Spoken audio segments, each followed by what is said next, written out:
This is a 2003 Audi RS6, and it is one of my all-time favorite Audi models ever.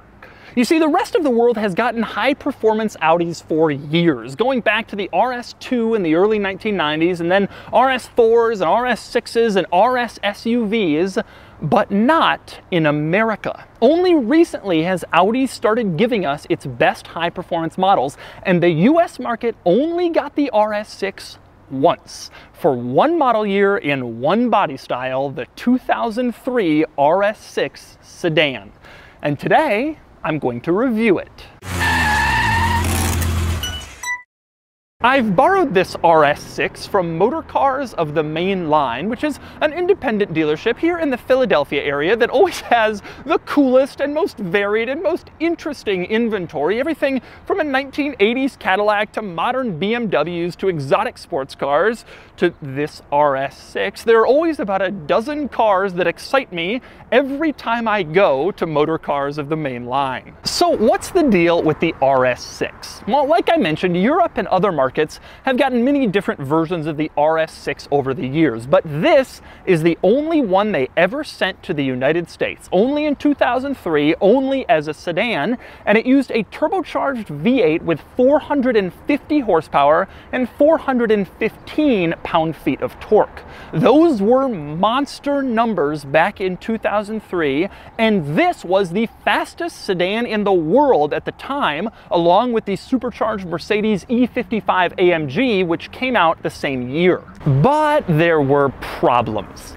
Lots of problems. As awesome as the RS6 was and is, as these cars have aged, they have shown themselves to have some issues, shall we say. The transmission is not capable of handling this car's torque and power, and it is known to fail. The turbos are known to fail. This car's dynamic ride control suspension system is complicated, and it is known to fail. And there are other smaller issues on this car too, as there were from all Audi models of this era. This car is not cheap or easy to own. But yet I'm still drawn to it. This ultra-fast Audi that looks like a regular old A6 to everybody except people who know. So today I'm going to take you on a tour of this car, and I'm going to show you all of the quirks and features of the ultimate Audi sedan. Then I'm going to get it out on the road and drive it, and then I'm going to give it a Doug score.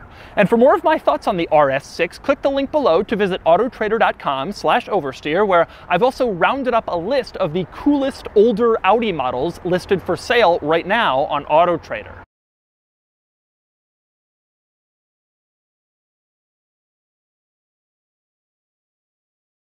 All right, I'm going to start the quirks and features of the RS6 with one of my very favorite things about this car, and that was the exterior styling, and specifically just how subtle it was. Like I mentioned, this was the fastest sedan in the world when it was on sale, and yet you could barely tell. That's very different from modern cars that are so loud and shouty about how fast they are. So here are a few ways you can tell apart the RS6. One, obviously the badge, RS6 on the back. That was an easy giveaway. You also had dual exhaust back here and a different rear diffuser that looked a little bit more aggressive than the one in the regular A6. Up front, you also had another RS6 badge integrated into the grille, although this one was really, really subtle. You had to know what you were looking for. And this car had different wheels than the standard A6, although they weren't that different, so obviously giving away that you were looking at a version with twice the horsepower of the base model. Another subtle upgrade was back here on the trunk lid.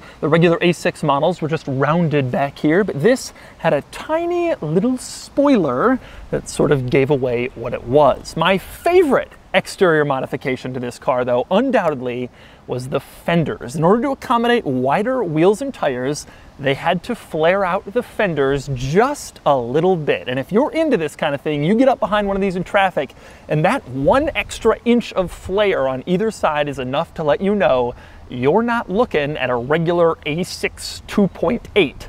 and that this was the real deal. But it was only those little subtle modifications to the exterior of this car that gave away that you were looking at the fastest four-door car on the road back in '03. And I just love how subtle and sleepery it was. You had no idea what it was until it was beating you. Now, it's also worth noting that generally speaking, I've always loved the look of this particular generation of A6, which was sold from 1998 to 2004. It had this very nice rounded look, and it really signified that Audi was readying itself to compete with the big players, BMW and Mercedes-Benz, at least in terms of design. So you already had a good base car, and then you just tweaked it a little bit for the RS6. By the way, one other exterior update to the RS6 I really liked was the mirrors. You can see the back side of the wing mirrors is silver, which was a distinguishing feature for Audi S and RS cars.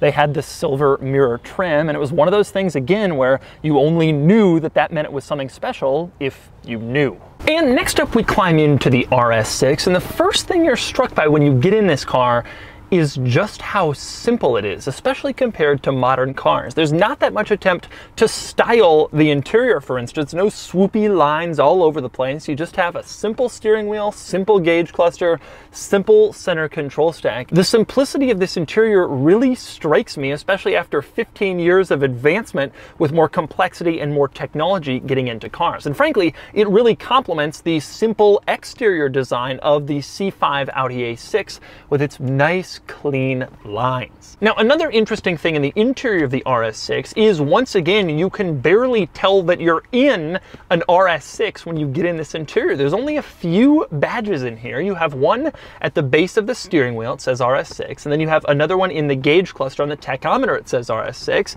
and then on the seats themselves, it says RS6, and that's it. Otherwise, you might just think you're in a standard A6 interior, except with all the features and a lot of nice trim. Contrast that to modern cars like the Ford Focus RS, where there's 84 RS badges in the interior.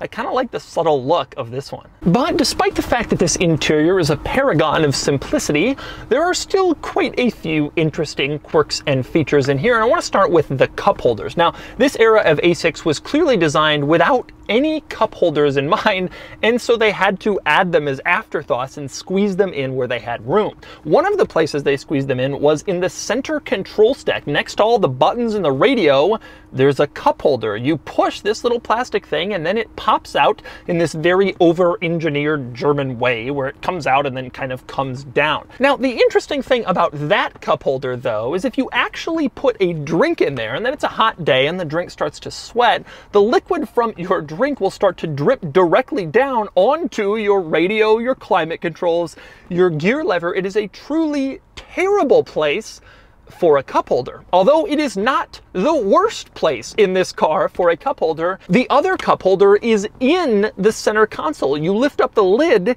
and then there's a cup holder there. Only one problem, the lid doesn't stay up. So if you actually want to put a drink in there, obviously the lid will just knock it over eventually, unless you like hold it in place, which is just truly terrible design. But anyway, back to the center control stack, because there are a couple of interesting quirks worth mentioning in here. Starting with the heated seats, it's this little dial you use to turn them on, and it goes all the way to 6. There are 6 different levels of front seat heating in this car. So if you're on 4 and you're like, I want more heat, you can turn it to 6. No, that's too much. Let's go back to 5, as if anyone's butt is sensitive enough to actually feel the difference between 6 levels of seat heating.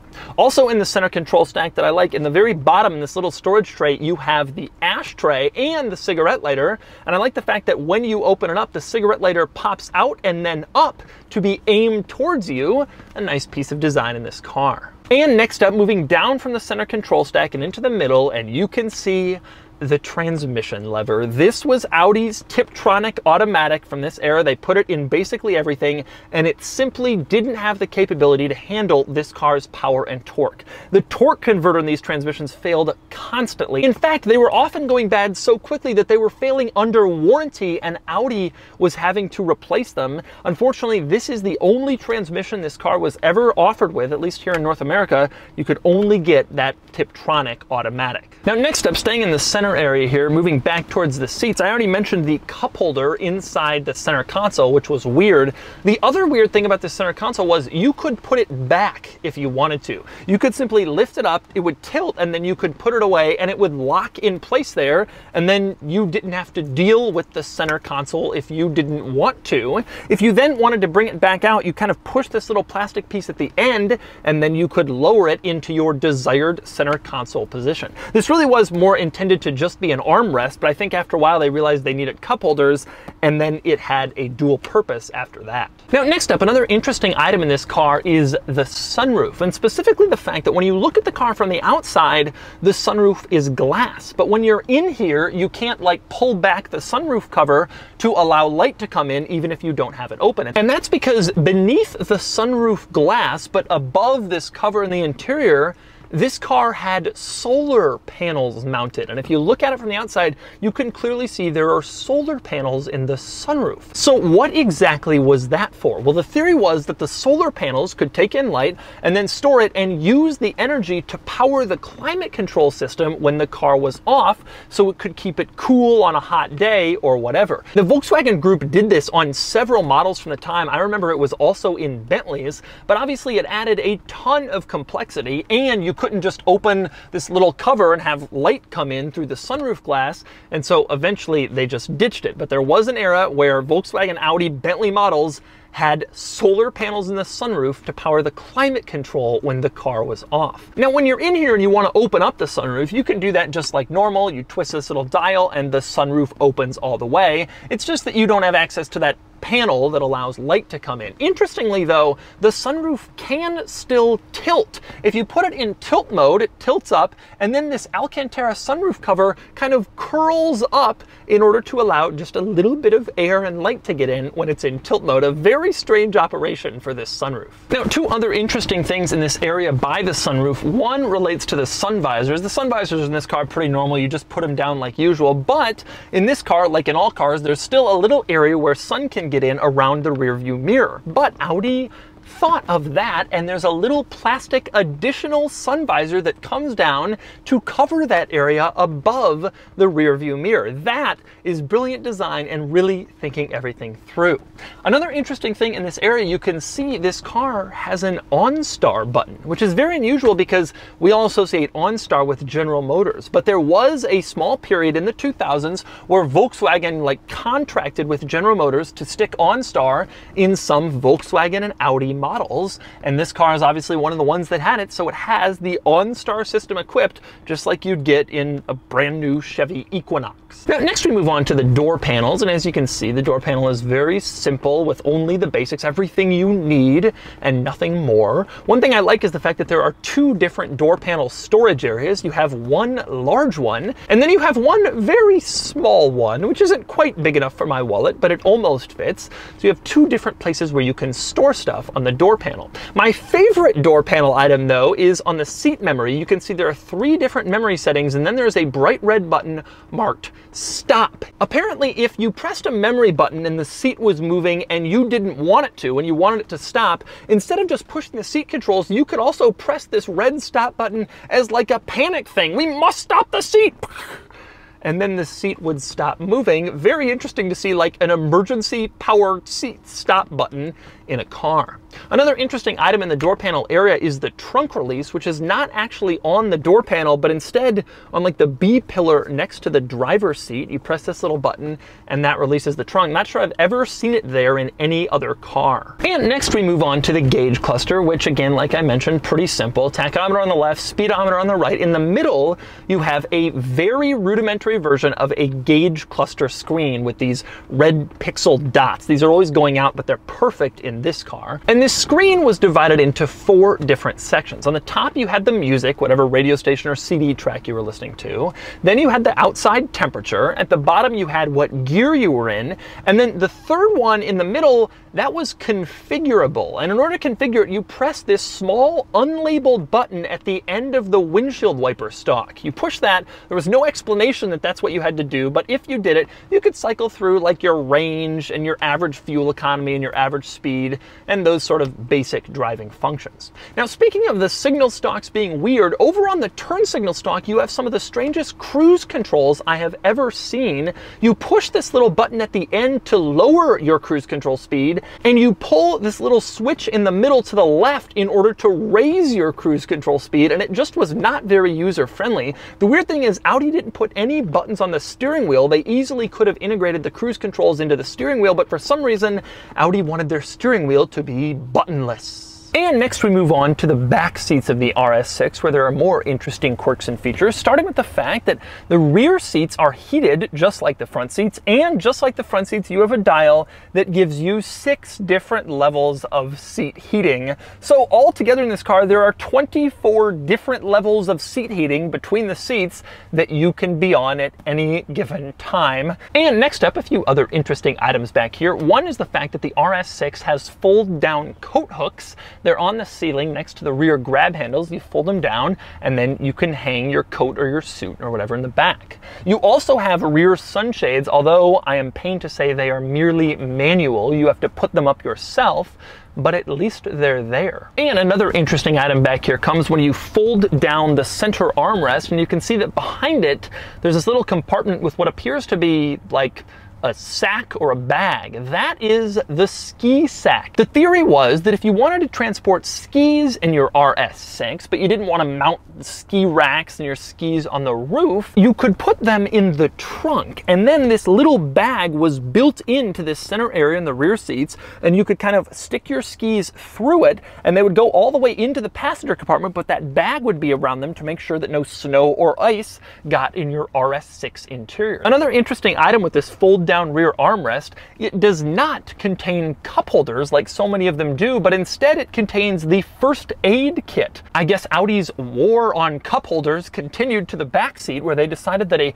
first aid kit was more important than having a place to put your drinks. And next we move under the hood, and you can see the incredible engine in this car. Like I mentioned, twin turbocharged V8, 450 horsepower, 415 pound-feet of torque. Those are still big numbers today, and they were huge 15 years ago. But anyway, with one quick glance back here, you can clearly see why this generation of RS6 was doomed from the start to have problems. This version of Audi A6 came out back in 1998, and back then I strongly suspect that they were never thinking they would stick a twin-turbo V8 into the engine compartment, so there's basically no room for it. They had to really cram it in to get it in here, and that meant that in order to access basically anything important, you have to remove the entire engine. Not oil changes, simple stuff like that, but a lot of the things that broke on this car meant you had to get in and remove the engine, which is one of the reasons why it is so costly to maintain and repair the RS6. There just wasn't enough room to work in here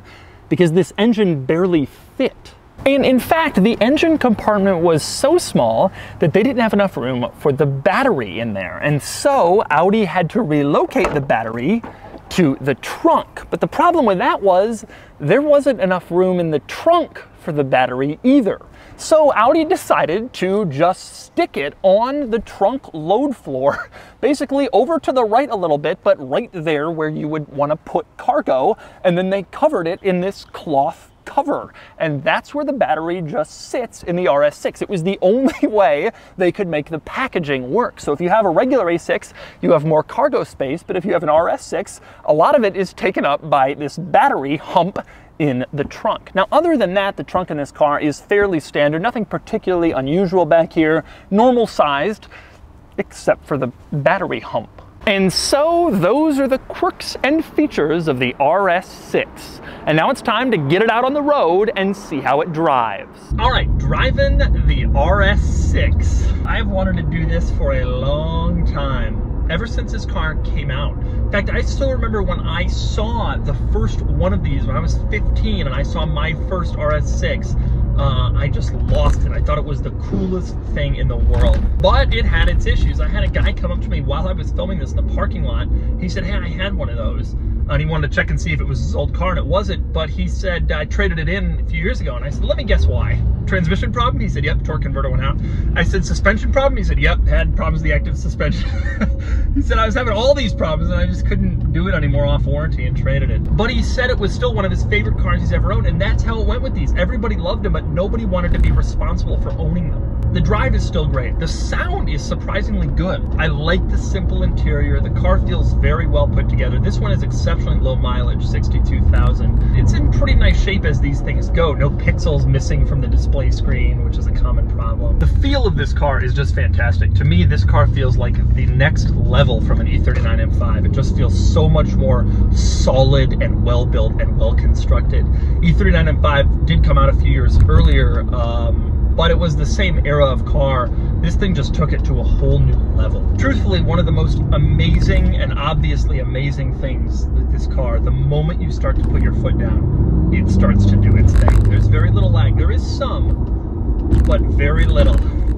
And you just feel like even a half stab of the throttle, you are gone. I also love how solid and how heavy the steering feels.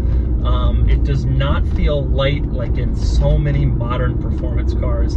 It does feel heavy, and I think it just feels fantastic. The car is surprisingly nimble too. You think A6 and you think huge, but this was from a different era. You know, the A6 was really not that huge back then, and it's just not really all that big, and so you can kind of throw it around, and the steering makes it feel like it's more tossable. I just love how subtle it is, and yet how much you know you're capable of. I love the feel of the steering. I really love how responsive the power is. I think this is a fantastic car, and I loved all three German performance sedans from this era. The E55 that was supercharged in 03 was amazing. The E39 M5 is a fantastic car, but this is my favorite.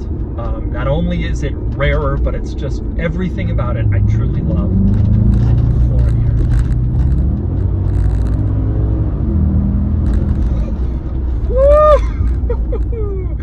Wow!